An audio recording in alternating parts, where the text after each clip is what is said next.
Meus irmãos, a paz do Senhor. Meus queridos, vamos à nossa leitura bíblica dessa sexta-feira. O texto sugerido para nós hoje encontra-se na primeira carta aos Coríntios, capítulo 13, os versículos 1 e 2, que nos diz o seguinte: ainda que eu falasse a língua dos homens e dos anjos, e não tivesse amor, seria como o metal que soa, ou como o sino que tine. E ainda que tivesse o dom de profecia e conhecesse todos os mistérios e toda a ciência, e ainda que tivesse toda a fé, de maneira tal que transportasse os montes, e não tivesse amor, nada seria. O tema sugerido: exercendo amorosamente os dons. Lembrando sempre que nós estamos estudando a lição de número 2, que traz por título o propósito dos dons espirituais. Pois bem, irmãos, baseado no nosso tema, exercendo amorosamente os dons, quem é o Senhor a quem servimos? Quem é o nosso Deus? E quando nós estudamos teologicamente o nosso Deus, suas características, 3 são muito bem conhecidas praticamente de todas as pessoas, que são elas: onisciência, onipresença e onipotência. Quando nós tomamos o conhecimento de que o nosso Deus ele é onisciente, ou seja, ele sabe de todas as coisas, não existe nada escondido aos seus olhos. O Salmo 139, o versículo 7, diz exatamente isso: para onde eu me irei do teu espírito? Ou seja, não tem como escapar da visão de Deus, porque ele sabe todas as coisas, ele conhece todas as coisas, ele conhece exatamente pelo que nós estamos passando, ele sabe exatamente pelo que você está passando, ele conhece a sua luta, ele conhece a sua dor, ele sabe da sua angústia, ele sabe dos seus medos. O próprio Senhor Jesus vai nos dizer que antes mesmo que nós oremos a Ele pedindo alguma coisa, Ele já sabe exatamente o que nós precisamos, Ele já sabe o que a gente vai pedir, o que a gente vai falar. Então a sua onisciência é esse poder que não há nada na terra, nem nos céus, nem em local nenhum que possa se esconder dos seus olhos. Deus onisciente. Quando nós tomamos o conhecimento da sua onipresença, ou seja, ele é onipresente, o tempo não limita, a geografia não limita, não existe um lugar onde ele não pode estar. Ele não precisa estar em um lugar para depois estar em outro. Ele pode e ele está em todos os lugares ao mesmo tempo. Isso lhe dá a capacidade de estar com você na sua luta e estar com o outro irmão na festa dele. Estar com alguém que está padecendo grande enfermidade ou grande tribulação e estar com o outro que está festejando e glorificando por causa de uma grande vitória. É capaz de estar conosco aqui nesse mundo difícil e ao mesmo tempo continua sentado no seu trono e assistindo todos os anjos e assistindo todos que o servem e assistindo a tudo aquilo que lhe alegra. O próprio Salmo 139 diz que eu posso fazer até no fundo do mar a minha cama e lá o Senhor estará, ou seja, Deus onipresente. A terceira característica que nós vamos tomar conhecimento acerca do nosso Deus é a sua onipotência. Ou seja, não há nada que seja impossível para ele. Não há coisa alguma que lhe seja impossível. Tudo é possível ao nosso Deus. Tudo é possível a esse Senhor que tem o controle de todas as coisas. É todo poderoso. Ele pode todas as coisas. Ele pode do nada trazer à existência as coisas que não existiam antes. Ele pode do nada produzir vida. Ele é a fonte da vida. O Deus que pode todas as coisas, tanto no campo espiritual quanto no campo material. Ele manipula a matéria ao seu bel prazer. Se preciso for, ele abre um caminho no meio do mar. Se preciso for, ele para ao ciclo natural da terra, a sua rotação, para que os seus filhos lutem e pelejam ainda durante o dia. O Deus que pode todas as coisas, o Deus onipotente. O profeta Isaías, no capítulo 6, quando tem a oportunidade de contemplar a grandiosidade de Deus, o terror toma conta do seu coração e ele desespera-se e começa a chorar e brada, grita, dizendo: ai de mim que vou perecendo, porque eu sou um homem de lábios impuros e habito no meio de um povo de impuros lábios, e os meus olhos viram o Senhor. Acreditava que iria morrer porque viu Deus. Moisés, da mesma forma, acreditava que iria morrer porque Deus estava falando com ele. Só que no momento em que nós conhecemos o Senhor Jesus, nós vamos descobrir algo acerca desse Deus que nos leva a compreender exatamente quem é o nosso Deus e o que faz ser Deus. O que faz ser Deus não é o seu poder, não é a sua onisciência, não é a sua onipotência, não é a sua onipresença.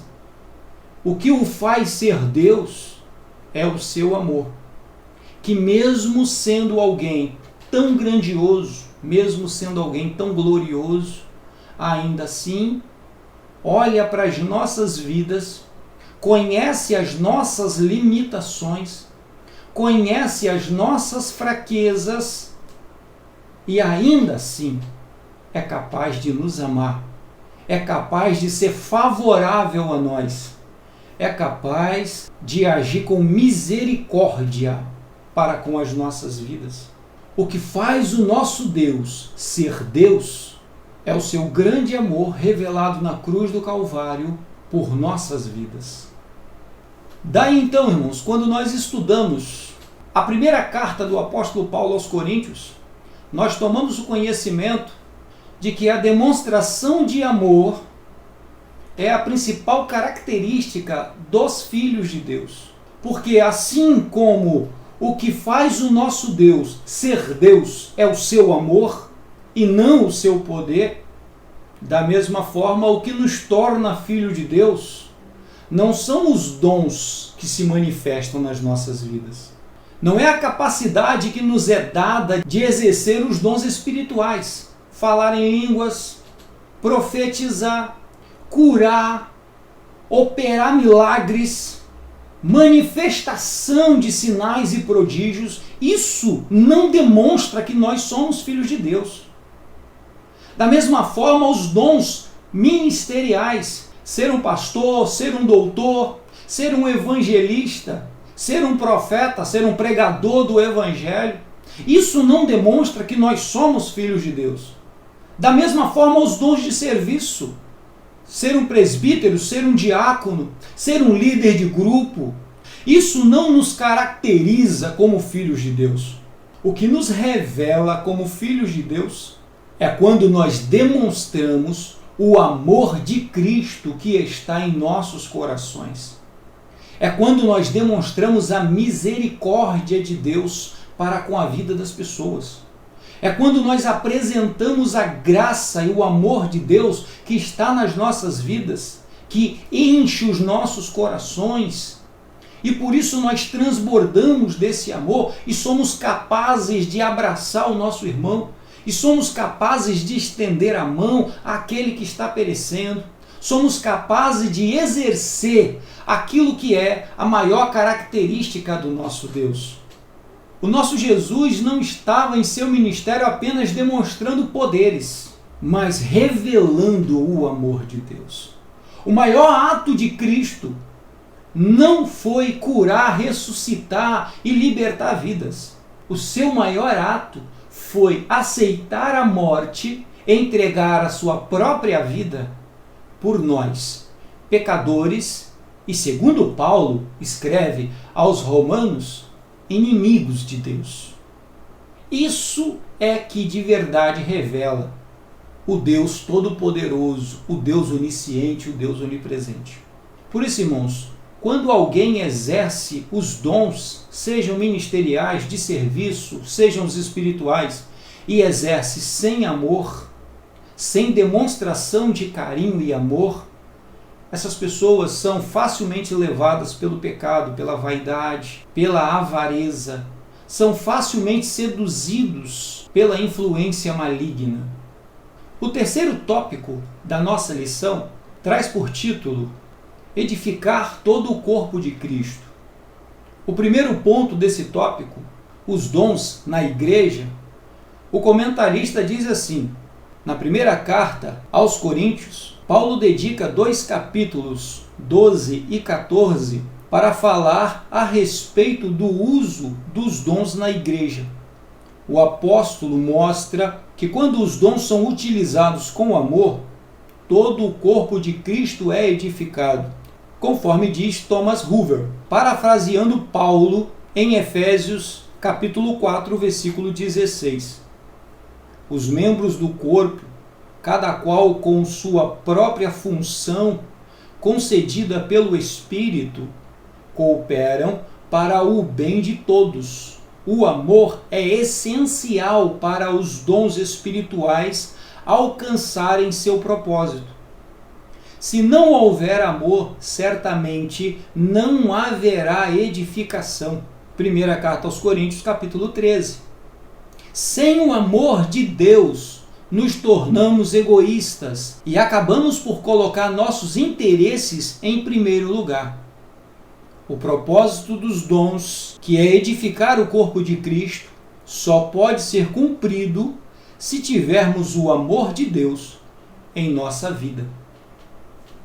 Ou seja, sem o amor de Deus em nossa vida, em vão será o nosso trabalho. Se eu falo línguas estranhas, sem o amor de Deus em meu coração, eu sou semelhante a um barulho de metal. Se eu sou usado pelo Espírito Santo para curar outras vidas e não há amor em meu coração, eu sou semelhante a barulho de ferro caindo no chão. Se eu faço a obra de Deus, se eu prego, se eu exerço alguma função ministerial e não há amor em meu coração, essa obra não tem valor nenhum. Isso não demonstra que os filhos de Deus estão em ação. Mas quando exercemos o amor de Cristo, somado com os dons espirituais, somado com os dons ministeriais, somados com os serviços, é Deus se manifestando no meio da humanidade, através de seres humanos fracos, seres humanos falhos, vasos de barro, mas onde a glória de Deus habita e alcança outras vidas, para que as vidas conheçam que há um Deus maravilhoso que nos ama e quer se revelar às nossas vidas e através das nossas vidas. Amém? Meus irmãos, que o Senhor vos abençoe nesse dia. Que o Senhor vos encha de graça e que seja um dia pleno na presença do nosso Deus. Fiquem em paz.